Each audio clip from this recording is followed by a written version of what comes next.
Lucas 24, 49. Jesus Cristo disse para os seus discípulos, após a sua ressurreição, antes de ir assunto aos céus: eis que envio sobre vós a promessa de meu Pai. Permanecei na cidade, até que do alto sejais revestidos de poder. Quero convidá-los ainda para abrirem Atos dos Apóstolos, capítulo 1. Atos, capítulo 1, versos 4 a 8. Diz o texto: e comendo Jesus com os discípulos, determinou-lhes que não se ausentassem de Jerusalém, mas que esperassem a promessa do Pai, a qual disse ele: de mim ouvistes. Porque João, na verdade, batizou com água, mas vós sereis batizados com o Espírito Santo não muito depois desses dias. Então os que estavam reunidos lhe perguntaram: Senhor, será este o tempo em que restaures o reino a Israel? Respondeu-lhes: não vos compete conhecer tempos ou épocas que o Pai reservou pela sua exclusiva autoridade, mas recebereis poder ao descer sobre vós o Espírito Santo, e sereis minhas testemunhas, tanto em Jerusalém como em toda a Judeia e Samaria, e até aos confins da terra. Amém. Eu quero meditar com vocês nesta noite sobre o tema revestimento de poder. Eu tenho percorrido a igreja evangélica brasileira de norte a sul, de leste a oeste. Tenho tido a oportunidade de pregar em mais de 600 diferentes igrejas das mais diversas denominações em nossa pátria. E uma conclusão inequívoca a que chego é que nós precisamos desesperadamente de uma nova reforma religiosa no Brasil e de um grande reavivamento espiritual. Nós precisamos de um revestimento de poder. E eu gostaria de perguntar a você que está aqui: você entende que já está experimentando tudo o que Deus tem e tudo o que Deus quer para a sua vida? Quando você olha para a Bíblia e encontra promessas de que Jesus Cristo veio para trazer vida em abundância, que você pode desfrutar da paz que excede todo o entendimento, que você pode experimentar uma alegria indizível e cheia de glória, que você pode experimentar a suprema grandeza do poder de Deus, o mesmo poder que ressurgiu Jesus dentre os mortos, que você pode receber este batismo de poder, este revestimento de poder, e ter uma vida maiúscula, superlativa e abundante. É isso que você está vivenciando na sua vida cristã? Talvez o maior obstáculo que você e eu temos é pensar que o que nós já estamos experimentando é a medida máxima do que Deus pode fazer na nossa vida. E nós imaginamos que a nossa experiência é o referencial máximo do que Deus quer e pode fazer. E tantas vezes estamos vivendo uma vida fraca, árida, infrutífera, levando uma mesmice espiritual, e julgamos que isto é a vida cristã normal, quando Deus tem para nós não gotas, mas torrentes do seu Espírito. Quando Deus tem para nós não uma vida de fraqueza, mas uma vida de poder. Penso eu que a oração mais audaciosa que já foi feita na história foi a oração que Paulo fez na sua carta aos Efésios. Ele chega no capítulo 3, versículo 19, e faz a seguinte oração para Deus: ó Senhor, para que nós sejamos tomados, não de Deus, não da plenitude de Deus, mas de toda a plenitude de Deus. E aí você para e pergunta: mas quem é Deus? Para que sejamos tomados de toda a sua plenitude. E você encontra a definição de que Deus é infinito, de que Deus é imenso, de que Deus é eterno, de que Deus é imutável, de que Deus é onipotente, de que Deus é onisciente, de que Deus é onipresente, de que Deus é soberano, de que Deus é transcendente. Mas transcendente a quê? Transcendente a quem? E eu vou fazer uma pergunta para você. Você acredita que o universo, insondável, fantástico, com bilhões de galáxias, com bilhões de estrelas cada uma, você acredita que o universo é infinito? Você acredita nisso? Se você acredita, você precisa rever os seus conceitos. Porque infinitude é um atributo exclusivo da divindade. Os astrônomos dizem que o nosso universo tem em torno de 10 bilhões de anos-luz de diâmetro. Isso significa que se nós entrássemos numa nave espacial, voando a extraordinária velocidade da luz, a 300 mil quilômetros por segundo, nós demoraríamos 10 bilhões de anos para ir de um extremo ao outro. Pois Deus é maior do que este universo. Porque Deus criou do nada este universo.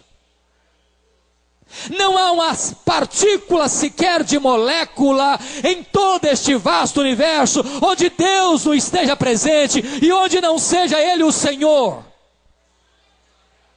E agora o apóstolo Paulo ora a Deus e diz: ó Deus, que sejamos tomados de toda a tua plenitude. E quando você pensa que Paulo está delirando nesta súplica, ele vai para o verso seguinte, o verso 20 de Efésios 3 e diz: ora, há aquele que é poderoso para fazer infinitamente mais, conforme o seu poder que opera em nós, a ele seja glória na igreja e em Cristo Jesus, agora e pelos séculos dos séculos. Eu estou absolutamente convencido, meus amados, de que Deus tem para nós uma vida maiúscula, uma vida superlativa, uma vida de revestimento de poder. Quando o missionário John Hyde estava deixando a sua nação para ir ser missionário na Índia, a bordo do navio ele recebeu um telegrama. Abriu aquele telegrama e ali estava uma pergunta lacônica, mas perturbadora. E a pergunta era esta: John Hyde, você está cheio do Espírito Santo? E aquele missionário, ao receber esta pergunta, ficou irado. E disse: mas como não?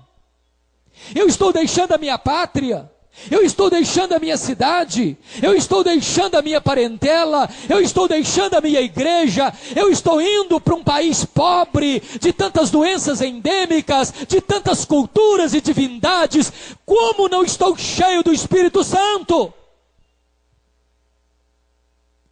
Ele foi para o seu convés, mas o Espírito Santo picava a sua consciência e gritava nos ouvidos da sua alma com a mesma pergunta: John Hyde, você está cheio do Espírito Santo? E aquele missionário começa a chorar e a reconhecer: meu Deus, de fato eu não estou cheio do Espírito Santo. E eu não posso ir para a Índia sem este revestimento do teu poder. E naquele convés, ele fez uma oração e disse: meu Deus, eu quero ir para a Índia, e neste primeiro ano, eu quero ganhar pelo menos uma pessoa por dia. No primeiro ano do seu ministério, ele levou a Cristo mais de 400 pessoas. Ele dobrou o seu pedido e pediu 2 vidas para Cristo por dia. E no final do 2º ano, ele batizou mais de 800 pessoas. E ele entendeu uma coisa: não basta ser evangélico, não basta ser protestante, não basta ser diácono, não basta ser presbítero, não basta ser pastor, não basta ser líder, não basta ser missionário, não basta frequentar uma conferência anual. É preciso ser cheio do Espírito Santo de Deus. Eu gostaria que você voltasse os seus olhos comigo para esses 2 textos lidos. O primeiro deles, Lucas 24:49. Diz a Bíblia que o Senhor Jesus Cristo ressuscitou dentre os mortos. Passou 40 dias dando provas insofismáveis da sua ressurreição. Durante esse tempo, falou para os seus discípulos sobre o reino de Deus. E agora, antes de ir assunto aos céus, dirige-se àqueles homens que estavam com medo e acovardados, intimidados pelos judeus, e diz a eles: permanecei na cidade, até que do alto sejais revestidos de poder. Meus amados, muitas vezes nós temos pressa para fazer a obra, mas eu quero lhes dizer que é para nós uma loucura fazer a obra de Deus sem primeiro recebermos o revestimento do poder de Deus. É mais fácil sair do que ficar. Mas eles precisariam ficar, porque sem capacitação do poder de Deus, não há obra eficaz para Deus.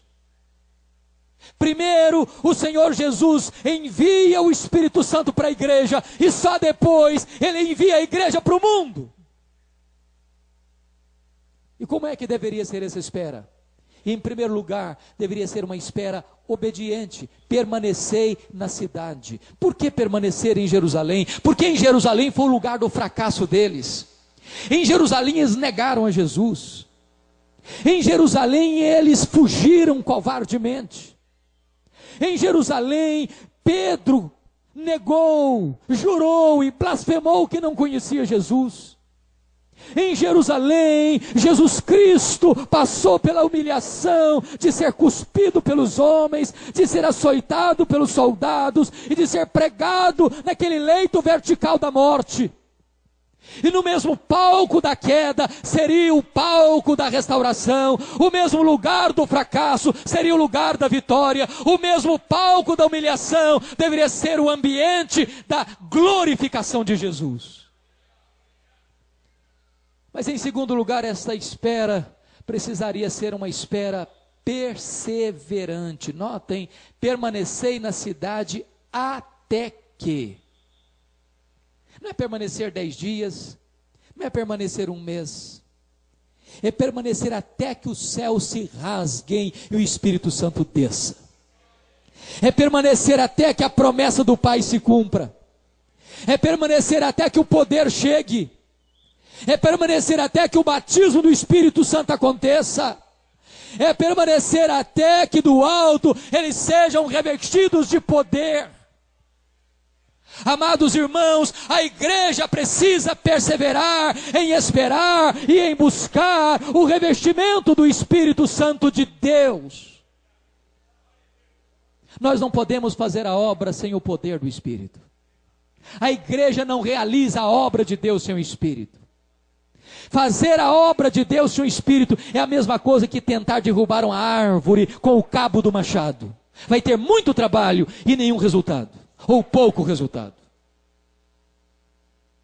Mas ainda, esta espera precisa ser uma espera com expectativa de poder. Permanecei na cidade até que do alto sejais revestidos de poder. Presta atenção que não é poder humano, não é poder que emana da terra, não é poder econômico, não é poder político, não é poder que vem das estruturas e das instituições humanas.